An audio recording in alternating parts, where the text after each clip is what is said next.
మీరు వింటున్నారు సజీవ వాహిని ఆధ్యాత్మిక మేలుకొలుపు. అనుదిన వాహినిలోని ఎన్నో ఆత్మీయ సందేశాల ద్వారా ఆత్మీయంగా మీరు బలపడుతున్నారని ఆశిస్తున్నాం. మరిన్ని వివరాల కొరకు మా వెబ్సైట్ sajivavahini.com సంప్రదించండి లేదా 8898318318 నంబర్కు వాట్సాప్ చేయండి. దేవుడు మిమ్మను ఆశీర్వదించునుగాక. దేవుని పరిశుద్ధ నామానికి మహిమ కలుగునుగాక. అందరూ బాగున్నారండి. నూతన సంవత్సరము ఎంత అద్భుతమైన ఆశీర్వాదాలు, ఎంత అద్భుతమైన వాగ్దానాలు పొందుకొని ఉంటాం. ఈ సమయంలో ఈ నూతన సంవత్సరం మొదటి ఆదివారం, మొదటి పరిశుద్ధ దినం కూడా దేవుని చేరి మీతో ఈ వాక్యాన్ని పంచుకునే భాగ్యాన్ని దేవుడు అద్భుతంగా నాకు అనుగ్రహించే విధానం బట్టి దేవునికి వందనాలు, స్తోత్రాలు చెల్లిస్తూ ఉన్నాను. ఈ సమయంలో మనం ధ్యానం చేయబోతున్న అంశము, ఈ సమస్యల నుండి నాకు ఎప్పుడు విడుదల కలుగుతుంది. ప్రతి వ్యక్తి జీవితంలో ఈ ప్రశ్న ఉంటుంది, నాకే ఎందుకు ఈ సమస్యల నుండి ఎప్పుడు విడుదల పొందుకుంటాను, ఎప్పుడు నాకు విముక్తి, ఎప్పుడు విశ్రాంతి, ఈ సమస్యలు నలిగిపోతూ ఉండాలా, ఈ సమస్యను విడిపించే వాళ్ళు లేడా, దేవుడు నన్ను రక్షించలేడా, విడిపించలేడా, అనేకమైన ప్రశ్నలు, సమస్యలు ఎదురైనప్పుడు మనకు కలుగుతూ ఉంటాయి. అయితే మనం సమస్యల్లో ఉన్నప్పుడు దేవుడు ఏం చేస్తున్నాడు, ఆయన ఉద్దేశం ఏంటి? మన సమస్యల నుంచి మనం విడిపించాలని దేవుని ఉద్దేశమా, విడిపించకూడదని దేవుని ఉద్దేశమా? సమస్యల గురించి దేవుడు ఏమనుకుంటున్నాడు? మనకి ఉన్న ఆధారము పరిశుద్ధ గ్రంథమే. ఈ పరిశుద్ధ గ్రంథము ఈ సమస్యల గురించి, మనం ఎదుర్కొంటున్న సమస్యల గురించి ఏమని మాట్లాడుతుంది? ఈ గ్రంథము మనకి ఏం బోధిస్తుంది, ఏ విధంగా ధైర్యపరుస్తుందో ఈ సమయంలో మీ ముందుకు తీసుకురాబోతూ ఉన్నాను. ఈ దినము ఈ లేఖన భాగము మిమ్మల్ని ఖచ్చితంగా బలపరుస్తుందని, మిమ్మల్ని ప్రోత్సహిస్తుందని నేను విశ్వసిస్తూ ఉన్నాను. ద్వితీయోపదేశకాండము 7వ అధ్యాయము 21 వచనం నుండి 23వ వచనం గమనిస్తే, వారిని చూచి జడియవద్దు, నీ దేవుడైన యెహోవా నీ మధ్య ఉన్నాడు, ఆయన భయంకరుడైన మహాదేవుడు. నీ దేవుడైన యెహోవా నీ ఎదుట నుండి క్రమక్రమముగా ఈ జనములను తొలగించును, అడవి మృగములు విస్తరించి నీకు బాధకములుగా నుండవచ్చును, గనుక వారిని ఒక్కమారే నీవు నాశనము చేయతగదు, అది నీకు క్షేమకరము కాదు. అయితే నీ దేవుడైన యెహోవా వారిని అప్పగించి వారిని నశింపజేయు వరకు వారిని బహుగా తలడిల్ల చేయును. దేవుని యొక్క వాక్యము చాలా స్పష్టముగా మనతో మాట్లాడుతుంది. ఐగుప్తు దేశం నుండి ఇశ్రాయేలును దేవుడు విడిపించి వాగ్దాన భూమికి తీసుకెళ్తున్నప్పుడు అందులో ప్రవేశించక ముందే దేవుడు వారితో ఏమని మాట్లాడుతున్నాడు తన సేవకుని ద్వారా అంటే, వారిని చూచి జడియద్దు. ఎవరిని అంటే, దేవుడు ఏ వాగ్దాన భూమికి వారిని తీసుకెళ్ళబోతున్నాడో ఆ వాగ్దాన దేశంలో దాదాపుగా 7 రాజ్యాలు స్థిరపరచబడి ఉన్నాయి. ఈ 7 రాజ్యాలు ఈ ఇశ్రాయేలు కంటే వారు బలవంతులుగా ఉన్నారు, కోటల్లో నివసిస్తూ ఉన్నారు, సైన్యం వారికి ఉంది, బలగం వారికి ఉంది. కాబట్టి వారిని చూసి నీవు భయపడొద్దు అని దేవుడు ధైర్యపరుస్తూ ఉన్నాడు. కానీ నీ దేవుడిని యెహోవా నీ మధ్య ఉన్నాడు. నీ చుట్టూ శత్రువులు విస్తరించి ఉండొచ్చు, నీకంటే నీ శత్రువులు బలంగా ఉండొచ్చు, నీవు వారి మధ్యలో నివసించబోతున్నావు. కాబట్టి వారిని చూచి నువ్వు భయపడదు, ఎందుకంటే నేను మీతో పాటుగా మీ మధ్యలో ఉన్నాను. ఇంకోటి, ఆయన భయంకరుడైన మహాదేవుడు అని వాక్యం చాలా స్పష్టంగా సెలవిస్తుంది. అక్కడ 7 రాజ్యాలు అక్కడ ఉన్నాయి. అయితే దేవుడు వారి నుంచి విడిపిస్తాను వాగ్దానం చేశాడు. కానీ ఒక్కసారి కాదు, క్రమక్రమముగా వారి నుంచి నేను విడిపిస్తానని దేవుని వాక్యం సెలవిస్తోంది. ఇది ఎప్పుడు జరిగిందనగా యెహోషువ కాలంలో జరిగింది. యెహోషువ గ్రంథంలో 9వ అధ్యాయము 1వ వచనం గమనిస్తే, ఇశ్రాయేలీలు యోర్దానుకు తూర్పుగా అవతలనున్న అర్నోను లోయ మొదలుకొని హెర్మోను కొండ వరకు తూర్పు నందలి మైదానం అంతటిలో హతము చేసి వారి దేశములను స్వాధీనపరుచుకున్న రాజులు ఎవరనగా అని చెప్పేసి 24వ వచనం వచ్చేసరికి ఆ రాజులందరి సంఖ్య 31 అని రాయబడి ఉంది. దేవుడు మోషే ద్వారా సెలవిచ్చినప్పుడు అక్కడ 7 రాజ్యాలే ఉన్నాయి, 7 రాజులే కనిపిస్తూ ఉన్నారు. కానీ యెహోషువ కాలం వచ్చేసరికి ఆ రాజులు ఇంకా పెరుగుతూ వచ్చారు. దేవుడు విడిపిస్తాను వాగ్దానం చేసిన తర్వాత ఈ 7 కాస్త 31 అయ్యారంట. 31 అని రాయబడి ఉంది. ఆ 31 రాజుల నుండి దేవుడు వారిని విడిపించాడు. ఇది మనం చదివిన భాగంలో ఉన్న అర్థం. దీన్ని మన జీవితానికి అన్వయించుకుంటే, ఈ రోజుల్లో ఇటువంటి సమస్యల మధ్యలో, అవమానాల మధ్యలో, నిందల మధ్యలో నలిగిపోతూ ఉన్నప్పుడు దేవుడు ఇదే మాట మనతో మాట్లాడుతున్నాడు. ఏమనంటే, వారిని చూసి జడియకుము. ఎవరిని చూసి భయపడద్దు, నీ సమస్యలను చూసి భయపడద్దు. నీ చుట్టూ 7 సమస్యలు ఉన్నాయేమో, రాబోయే రోజుల్లో అది 31 సమస్యలు కూడా మార్చబడచ్చు. ఈ 7 సమస్యలు రేపు 31 వరకు పెరగచ్చు. కానీ దేవుడు ఏమన్నాడంటే, నీ సమస్యలు పెరిగినప్పటికీ, నీ సమస్యలు శక్తివంతంగా మారినప్పటికీ నేను మాత్రం మీ మధ్యనే ఉన్నాను. నీ సమస్యల కంటే భయంకరమైన వారు ఎవరంటే నీ మధ్య ఉన్న దేవుడు. జాగ్రత్తగా ఇక్కడ ఒక విషయాన్ని గమనించాలి. ఎంత అద్భుతంగా మాట ఉందంటే, దేవుని యొక్క ఉద్దేశం ఏంటంటే, నేను ఒక్కసారిగా నేను విడిపించను.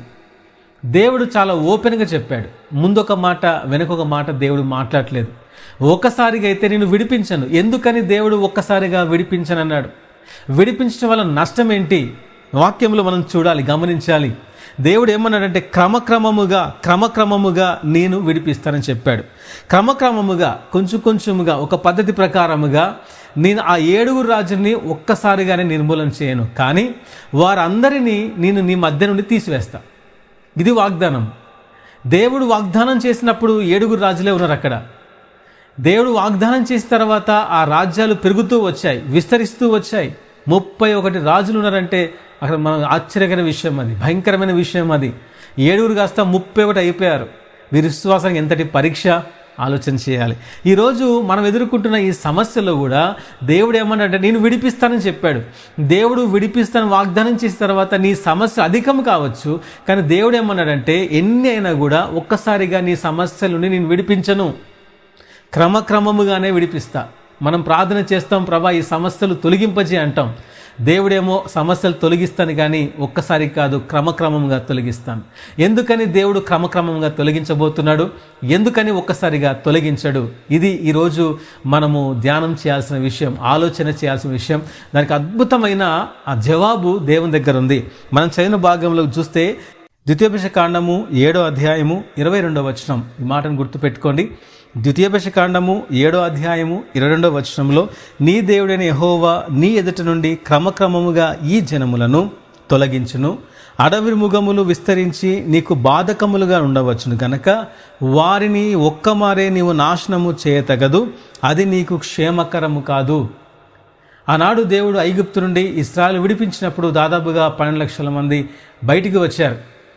వీరు ప్రయాణం చేస్తూ వచ్చినప్పుడు మార్గ మధ్యలో దేవుని శోధించి, దేవుని మీద సనిగి, వారు ఎంతగానో పాపము చేసి శిక్షకు పాత్రులై కొన్ని వేల మంది, మార్గ మధ్య లక్షల మంది రాలిపోయారు, పాము కాటుకు బలయ్యారు, దేవుని యొక్క ఉగ్రతకు బలి అయ్యి లాస్ట్కి వచ్చేసరికి ఆ సంఖ్య తగ్గుతూ వచ్చేసింది. ఇప్పుడు వాగ్దాన భూమికి వచ్చారు కదా. దేవుడు ఈ సంఖ్య బలను బట్టి, ఇశ్రాయేలు యొక్క సంఖ్య బలను బట్టి వారితో మాట్లాడలేదు.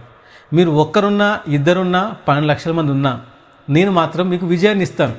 సంఖ్య తగ్గింది అని చెప్పి నా శక్తి మాత్రం తగ్గదు. నువ్వు ఒక్కడు ఉన్నా అదే విజయాన్ని ఇస్తా, నువ్వు 1,00,000 మంది ఉన్నా అదే విజయాన్ని ఇస్తాను. అయితే ఇక్కడ వాక్యాలు గమనిస్తే, మీరు వాగ్దానం వచ్చిన తర్వాత ఈ వాగ్దాన భూమిలో కనాను దేశంలో స్థిరపరచబడిన ఆ 7 రాజ్యాల్ని ఒకవేళ గనక మీరు చంపేస్తే, నా శక్తిని ఆధారం చేసుకొని నేను మీకు సహాయం చేసినప్పుడు నా శక్తిని మీరు ఆధారం చేసుకొని మీరు వారి మీద జయం సాధిస్తారు, ఖచ్చితంగా సాధిస్తారు. ఈ 7 రాజ్యాలను చూస్తే, ఉదాహరణకి ఒక్కొక్క రాజ్యంలో 1,00,000 మంది ఉన్నారనుకుందాం. ఆ కనాను దేశంలో ఈ 7 రాజ్యాలు కలిసి 7 లక్షల మంది స్థిరపరచబడి ఉన్నారనుకుందాం. వీరు వెళ్ళి ఆ దేశంలో ఉన్న ఆ 7 లక్షల మంది, ఉదాహరణకు చెప్తున్నాను, 7 లక్షలు అనుకుందాము. ఆ 7 లక్షల మందిని ఒకవేళ నిర్మూలన చేస్తే, చంపివేస్తే, వారి శవాలన్నీ కూడా ఆ దేశంలో కుప్పలుగా పడిపోతాయి. ఆ దేశంలో కుప్పలుగా పడినప్పుడు జరిగేది ఏంటంటే, ఆ అడవిలో ఉన్న మృగాలన్నీ కూడా బయటకు వస్తాయి. బయటకు వచ్చి ఆ శవాలను తినచ్చు. తర్వాత ఆ శవాలు కుళ్ళిపోతాయి. కొద్ది రోజుల తర్వాత మీరెంత ఉన్నారు? మీరైతే లక్షల మంది సైన్యం మీరు లేరు కదా, మీరు ఇంకా విస్తరించాలి. మీరు అప్పుడు అడుగు పెట్టారు, మీరు పిల్లలు పుట్టాలి, వాళ్ళు పెరగాలి, మీరు క్రమక్రమంగా మీరు విస్తరించాలి. మీరు విస్తరించేలోపు ఒకవేళ ఈ అడవి మృగములు మీ మీదకి రావచ్చు. దేశమంతా ఖాళీ అయిపోయింది. మీరు ఇంకా దేశంలో విస్తరించకముందే, మీ 12 గోత్రాలు ఆ దేశంలో విస్తరించకముందే ఈ మృగాలు ఎక్కువై మీ మీద పడి నాశనం చేసే అవకాశం ఉంది. ఈ మృగాలు, అడవిలో ఉన్న మృగాలన్నీ ఒకేసారిగా బయటకు వచ్చే అవకాశం ఉంది. ఊర్లు మొత్తం ఖాళీ అయిపోతే మీరు వెంటనే వెళ్ళి ఊరు మీరు ఆక్రమించుకోవాలి, అంత శక్తి మీకు లేదు. అంత సైన్యం మీకు లేదు, అంత జనాభా మీకు లేదు. కాబట్టి నేను క్రమక్రమముగా వారిని తీస్తూ ఉంటాను, మీరు క్రమక్రమముగా మీరు అభివృద్ధి చెందుతూ ఉంటారు, క్రమక్రమముగా వారిని దూరం చేస్తూ ఉంటాను. ఎంత అద్భుతమైన విషయం అండి, చాలా ఆశ్చర్యకరమైన విషయం కదా. ఒక్కసారిగా తీస్తే మీకు క్షేమకరము కాదు. ఎందుకు క్షేమం కాదు? ఒక్కసారి దేశం ఖాళీ అయిపోతే అడవి మృగాల వల్ల మీకు ఆపద కలుగుతుంది. కానీ 23 వచనంలో ఏమంటాడంటే, అయితే నీ దేవుడు యెహోవా వారిని నీకు అప్పగించి వారిని నశింపజే వరకు వారిని బహుగా తల్లడిల్ల చేయును. వారు ఉంటారు మధ్యలోనే, వారు నాశనమయ్యేంత వరకు వారిని భయంకరంగా విసిగిచ్చేస్తా, వారిని ఆడుకుంటాను, తల్లడిల్ల చేస్తాను దేవుడు చెప్పే మాట. ఇదే మాట మన జీవితాన్ని ఒకవేళ గమనిస్తే, మన జీవితంలోంచి ఒకవేళ సమస్యలను తొలగిస్తే, ఒకవేళ మన జీవితంలోంచి దేవుడు సమస్యలను తీసివేస్తే అడవి మృగాలు అయితే లోపల రావు కదా, మరి మన నష్టం ఏంటి? ఈ ప్రశ్న రావచ్చు కదా. దానికి జవాబు ఏంటంటే, మన ఆత్మీయ జీవితంలో ఒకవేళ మన ఒక సమస్య, భయంకరమైన సమస్య అనుకుందాం, ఈ సమస్యలో నలిగిపోతూ ఉన్నాం, ఆ సమస్య వెనుక సమస్య వెనుక సమస్య, ఒక 4-5 సమస్యలు నలిగిపోతూ ఉన్నాం. ఈ ఒక్కసారిగా ఈ 4-5 సమస్యలు, ఆర్థిక సమస్యలు అవ్వచ్చు, భార్యతో సమస్య అవ్వచ్చు, పిల్లలు లేక అదొక సమస్య అవ్వచ్చు, తర్వాత ఇంకేమన్నా సమస్యలు ఉండొచ్చు. ఇవన్నిటి చేత నలిగిపోతూ ఉన్నప్పుడు దేవుడు ఒకవేళ ఇవన్నీ తొలగించి వేసి మనకి సమృద్ధిని ఇచ్చినప్పుడు ఏం జరుగుతుంది అంటే, ఈ అడవి మృగాలు మన మీదకి వస్తాయి. ఏంటి అడవి మృగాలు? లోకంలో ఉండే ఆనందాలు, లోకంలో ఉండే సంతోషాలు మన మీదకి వస్తాయి. జాగ్రత్తగా గమనించాలి. సమస్య ఉన్నప్పుడు మనము విపరీతంగా ప్రార్థన చేస్తాం. సమయం ఉన్నప్పుడు, సమయం లేనప్పుడు, నించున్నప్పుడు, కూర్చున్నప్పుడు ప్రార్థన ప్రార్థన ప్రార్థన ప్రార్థన అని మనం ప్రార్థన చేస్తూ ఉంటాం. సమస్యలన్నీ తీరిపోయిన తర్వాత అన్ని సమృద్ధి, అన్ని ఆశీర్వాదాలు మనకు కలిగినప్పుడు ప్రార్థన మర్చిపోతాం. ఒక్కసారిగా లోకం నుండే సంతోషాలు కనిపిస్తాయి.